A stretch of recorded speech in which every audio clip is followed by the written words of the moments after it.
povo e minhas pova, a mais um Filosofia das Coisas. E o assunto de hoje é Deus. É Deus. O problema Deus. Que não é um problema filosófico. Não é. E você vai saber por quê depois da vinheta.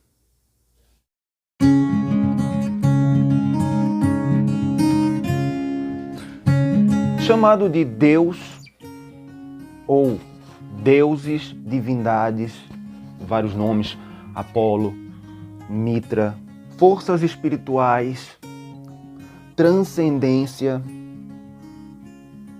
enfim, a filosofia sempre estudou Deus, de alguma forma.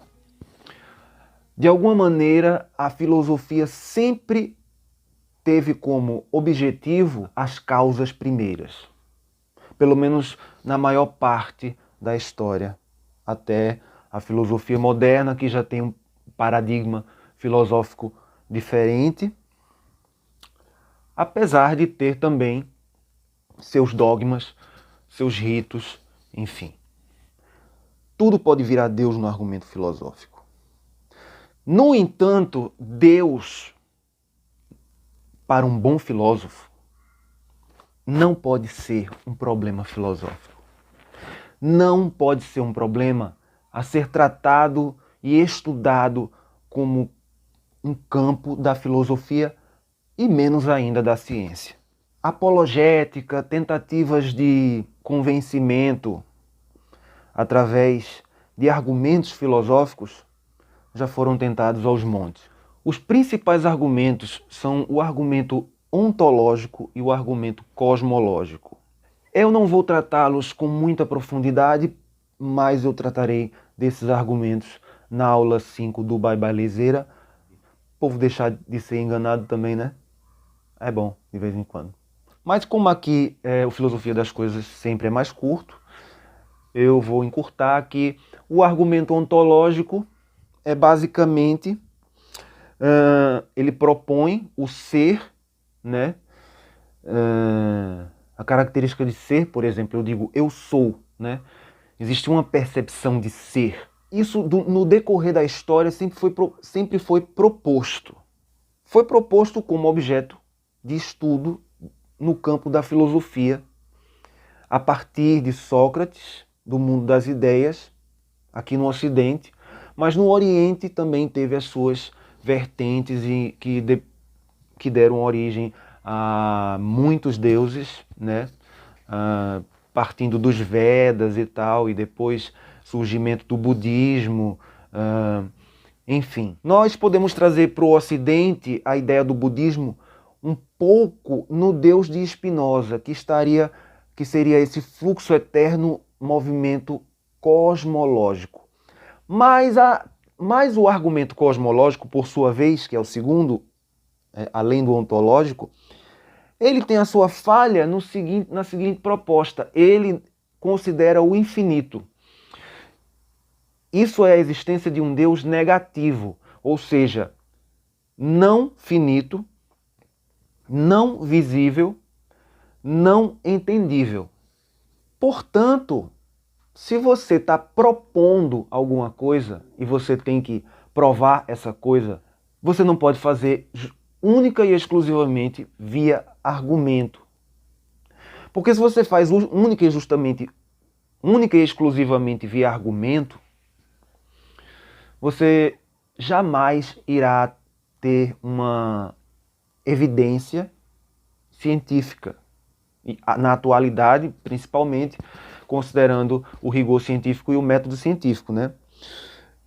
Mas a filosofia admite isso, esses estudos, que hoje fazem parte mais do campo da fenomenologia, que é uma coisa mais bonitinha, mas para estudar as mesmas coisas, porque a filosofia é a nossa questão eterna. A filosofia é essa eterna pergunta.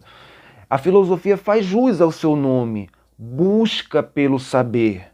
O saber, ele, de alguma maneira, ele está ligado ao ser. Por isso que a filosofia ela cai bem no campo da teologia, porque ela estuda o logos, ou seja, uma essência. Caímos novamente na essência. Só que esse é que é o problema. Deus, para ser uma coisa filosófica, um problema filosófico, primeiro, usado por argumentos, né? A filosofia ela é dialética, ela é um diálogo, é uma intersubjetividade. Ela, enfim, ela usa como ferramenta isso, a subjetividade, a intersubjetividade e a dialética.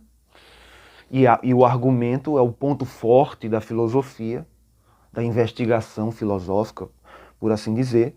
E aí você tem que fazer uma investigação filosófica com base na ciência do seu tempo para poder propor uma forma de Deus, vamos supor. Então eu chego aqui e digo que a realidade do filme Matrix é real, nós estamos numa Matrix e existe um Zion lá fora, uma vida real, fora da caverna de Platão, por exemplo, o mesmo arquétipo. E fora disso existe, enfim, alguma coisa que é uma grande força, uma divindade. Bem, o filme ele é brilhante. Ele é uma proposta. Filosoficamente, você começa a viajar nisso, você diz, só que há um problema. Nada do que aconteceu naquele filme foi feito, foi praticado, foi executado na vida real. Pelo menos não para mim. Se aconteceu com você, não sei. Então você tem que propor a forma, sei lá, se é um Deus antropomórfico, ou se é uma energia, ou se é um Deus cósmico, que pressupõe o infinito, o cosmo, ou finito, no caso, se for o cosmo aristotélico, que é finito. Depois se pensou no cosmo infinito, né? E hoje é o princípio da incerteza, porque não se tem, não se sabe. O que se sabe é que está além das nossas capacidades, né? E o estudo da física quântica mostra o quão pouco nós sabemos dessas coisas. Mas aí você tem que propor um Deus, ou seja, uma explicação científica com a ciência do seu tempo, enfim, tal, e encaixar nessa proposta, né? E depois de ter feito isso, você tem que convencer que Jesus seria esse Deus. Porque, no caso, uma apologia cristã, né? Se for outro tipo de apologia, enfim, aí vai depender. Mas como eu estou no Brasil, a maioria é cristã, você tem que propor o Deus universal, como se daria esse processo fenomenológico. Deus teria que ser um fenômeno, ou seja, Deus teria que ser um fenômeno. Deus teria que ser enquadrável, capturável. Deus teria que ser útil, Deus teria que nos servir, Deus teria que ser funcional, Deus teria que ser algo mensurável e com massa, pesável. É muito absurdo crer num ser onipotente, onipresente e onisciente que se sujeite à sua própria criação, ou seja, se eu sou uma criatura, vamos supor, vou fazer uma analogia, eu faço um boneco de barro e o boneco de barro manda em mim, né? Então seria colocar Deus numa caixa como essa, ou seja, você teria que fazer isso. E além de fazer isso, você teria que convencer que essa coisa todinha que você fez, né, esse argumento todinho, que dá trabalho construir um argumento, né? Você tem que convencer que Jesus é esse Deus. São dois trabalhos. E há um terceiro problema, que é o resultado desse trabalho. Você já percebeu que ele não funciona? Ou só sou eu que tenho essa impressão? Por exemplo, eu já tentei muitas vezes convencer pessoas de argumentos quando eu, por exemplo, na casa dos meus 20, 25 anos, 26 anos, 27, 28 anos, enfim, com aquela testosterona, aquela energia, né, e tal. Eu tentava convencer as pessoas dos meus argumentos, eu tinha uma tendência assim, me declarava de esquerda, mas de tendência social-democrata, né? E, enfim, eu tinha uma categoria que eu tentava convencer as pessoas que o argumento dessa categoria era melhor porque a social-democracia é o estado de bem-estar social, enfim, né? E cada um saía do mesmo jeito que chegou, tipo, ouvia, às vezes perdia no argumento, mas não mudava de ideia. Porque não muda. Porque o argumento, ele vai servir, às vezes, pode até mudar por medo. E essa ferramenta é muito utilizada. Por isso, a pessoa, por medo, às vezes adere a determinada coisa. Mas medo não é fé. Então, tentar convencer alguém a crer em Deus por medo faz com que a pessoa tenha medo e não fé. O inverso da fé, que é o medo. Mas não convence. Quando essa pessoa, se ela tiver um pouco de raciocínio, se der conta de que a proposta dessa outra pessoa, apesar de ter sido convencido por argumento, a proposta não funciona na prática, a pessoa vai desistir. Enfim, por isso que tem muito ex-católico, ex-evangélico, enfim, de religião.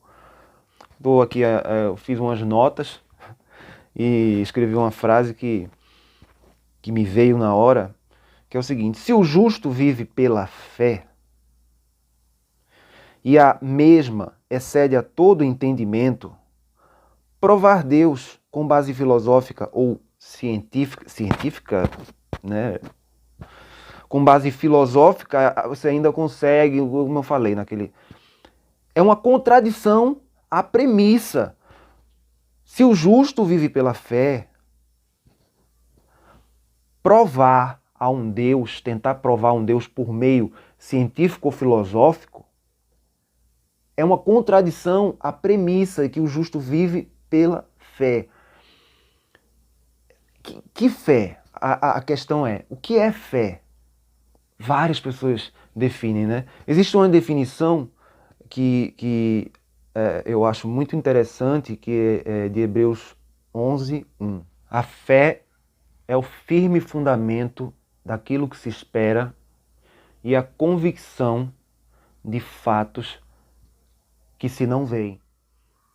Ou seja, é o firme fundamento daquilo que se espera. Qualquer coisa. E a convicção de fatos que se não veem. Eu estou convicto de que aquilo que eu não vejo se tornará um fato. Isso é fé. Ponto. Por quê? Porque não exige prova. A fé que exige prova, ela é uma contradição à fé. Ela não é fé. Ou seja, se você é um cientista, aí você diz, por exemplo, eu sou um cientista cristão, e você fica tentando, por exemplo, no meio lá do estudo da física quântica, né? Vamos supor que você seja um físico que se dedique a isso, enfim, tentar elaborar uma teoria de tudo, né? E esse nome do canal, Filosofia de Tudo, é uma ironia, espero que percebam. Teoria de tudo, buscar a teoria de tudo e tudo mais, é esse desmembramento de Deus. Nós, coisinhas aqui do planeta minúsculo chamado Terra, que é menos que uma poeira cósmica, querendo dizer, se afirmar como alguém que é portador dessa verdade e dizer para os outros que essa verdade é a verdadeira e que você acredite em mim. E você tem que acreditar em mim porque o que eu estou falando é a verdade. Por quê? Porque eu estou falando é a verdade, ponto final. Por quê? Ou seja, estudar Deus